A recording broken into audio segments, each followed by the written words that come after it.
هێزەکانی عێراقی لە مووسڵی کۆندا بەرەو پێش دەچن و لە هەوڵی ڕاگەیاندنی سەرکەوتندان لە دەستپێکی مانگی ڕەمەزان. پیاوانێکی چەکدار گوایە سەر بە شەڕکەرانی ئەلشەهابدان سەر و خێڵێکی خۆجێی دەکوشتون پێش هەڵاتنی بەرەو سۆمالیا. هێزەکانی سووری سەرهەڵداوەکانیان لە قەراغی شاری دەمەشق و دەرنا لە کاتیدا شەڕی ناوخۆ بەردەوامە.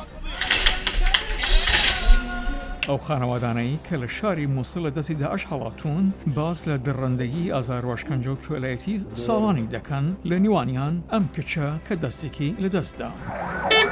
پاکستان لەم هێڕەشەی دەوڵەتی ئیسلامی دەناڵێ کە کاروانی سەناتۆرێکی بەرکەوتووە بەلای کەم 25 کەسی کوشت.